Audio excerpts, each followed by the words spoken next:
Astoria is an elite rarity heavy cruiser from the Eagle Union and is part of the New Orleans class of heavy cruiser. She was originally only available for clearing stage SP3 of the Prelude Under the Moon event, but now can be obtained from the core shop for 1,200 core data. Astoria was launched from the Puget Sound Naval Yard on the 16th of December 1933. Commissioned on the 28th of April 1934, was reclassified from light to heavy cruiser on the 1st of July 1931, and was sunk during the Battle of Savo Island on the 9th of August 1942. She also had the nickname of Nasty Asty. Astoria did the usual tasks an American heavy cruiser did in the Second World War. Here are her more interesting exploits. Brought the recently passed Japanese ambassador to the USA, Hiroshi Saito's ashes from Annapolis, Maryland, back to Japan. Many different Japanese officials paid their respects to Saito's ashes as they made their way through Panama, with Astoria also picking up Saito's widowed wife and his 2 daughters. Assisted the reinforcement of Wake and Midway Islands by escorting different aircraft and seaplane tenders. Escorted Saratoga to safety after she was struck by a torpedo from I-6. Assisted in rescuing the survivors of Lexington and Yorktown. Was made the flagship of Task Force 17 after Yorktown sank. On the night of the 8th and 9th of August, 7 cruisers and 1 destroyer under the control of Vice Admiral Gunichi Mikawa snuck into Salvo Island and attacked the American ships waiting there, first opening fire upon Chicago and HMAS Canberra at 1:40 a.m. They then quickly turned around and passed by Astoria, Vincennes, and Quincy, firing at them at 1:50 a.m. 4 out of the 5 salvos missed Astoria, but the 5th hit her superstructure, causing a blaze. Soon after, her first turret was damaged, and her playing hangar was set ablaze as well. Because Astoria was now illuminated from the blaze, the Japanese began firing more and accurately. Narrowly dodging Quincy, she was illuminated by IJN Kinugasa's searchlight, which the crew fired at, missing Kinugasa altogether and hitting the first turret of Chokai.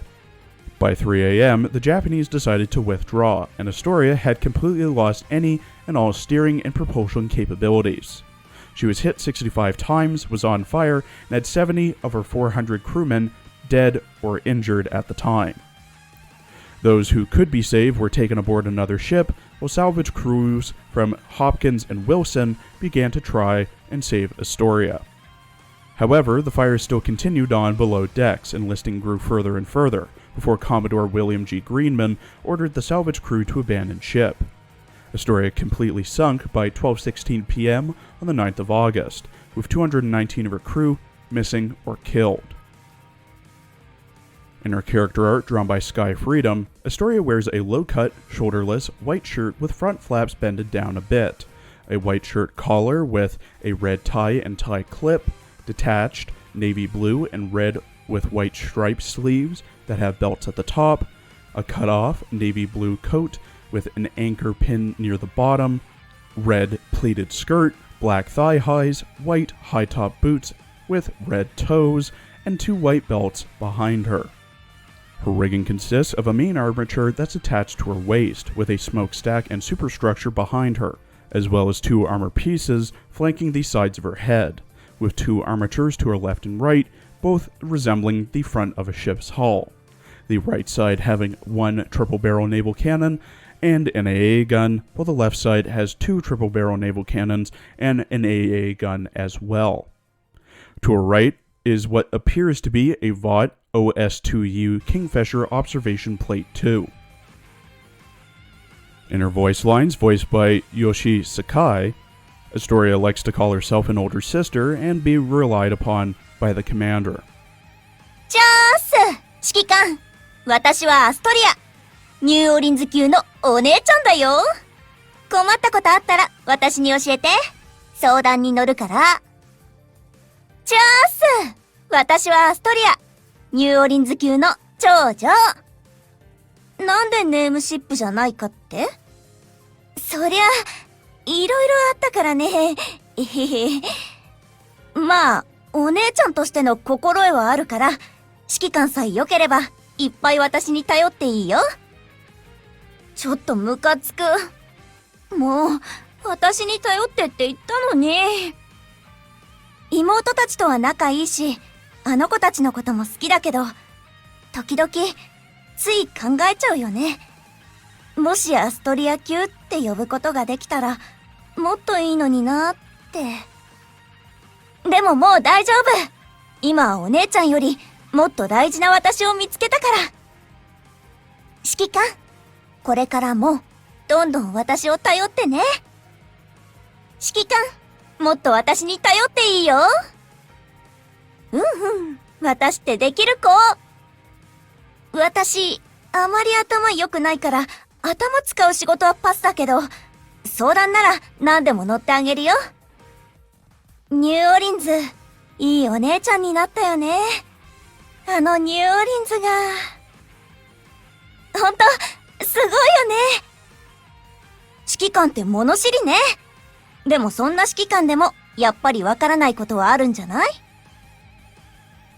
At level 125 with max affinity and enhancements, Astoria has 3,971 HP, 221 firepower, 231 AA, 163 reload, 59 evasion, medium armor, 26 speed, 125 accuracy, 15 luck, and consumes 11 oil. Astoria has 2 skills and an AoE, with the skills focusing on buffing her sister ships and survivability. Astoria's first skill, Nasty Asty, at level 10, when Astoria is sortied with other New Orleans-class ships, all New Orleans-class ships get plus 20% accuracy and AA, and plus 10% firepower. Her second skill, Protective Armor, at level 10, reduces the gun-based damage Astoria takes from destroyers and light cruisers by minus 20%. Her AoE looks like this, being procced every 8 times she fires her main gun. The barrage is lackluster at best, but has an okay-ish spread, allowing it to hit multiple enemies or be focused onto one enemy if they're big enough. The recommended equipment for Astoria is the prototype 203 SKC MGM for the best armor-piercing heavy cruiser gun, the twin 100mm Type 98 Kai HAGM for the best auxiliary destroyer gun for breaking shields quickly, the twin 57mm L60 Bofors for the best general use AA gun, the repair toolkit for passive healing and survivability, the high perf steering gear for a buff to evasion and the chance to dodge all attacks, and the greatsword for a buff to firepower and the ability to do a slash attack. Astoria isn't that bad for an elite heavy cruiser that you can only get from the data shop, but she isn't all that good either. Going over her pros first, she has 2 main gun mounts, decent stats for an elite Shipgirl, and her skills buff herself and other New Orleans-class Shipgirls, as well as reducing the damage she takes from enemy destroyers and light cruisers. But that's it. That's it for pros. For her to get the buff from her first skill, and that's even assuming that she's affected by it, and not just her teammates, you'll have to build your Vanguard fleet around Astoria to make the most out of it. Likely using some combination of Astoria maybe in the middle, surrounded by Minneapolis, San Francisco, or New Orleans. As for her second skill, by chapter 10 or so, you'll be more so worried about planes and torpedoes than you would be about guns from destroyers and light cruisers, leaving that kind of skill in the dust. Also, she's only available from the core data shop, the currency of which you get by beating hard mode stages, and you can only do 3 of those a day, and there are much better equipment and ships that you can spend your data on. Overall, Astoria can be decent enough in the early game if you, for whatever reason, decide to do so, but she'll fall off pretty quickly seeing as she relies on having her sister ships in the same fleet as her to make any use of her first skill, and her second skill basically being non-functional when you're not going up against destroyers or light cruisers. Low to probably no priority to build. Thank you for watching. Please follow my Twitter for updates, and please check out my other Arc Knights and Girls Frontline videos as well.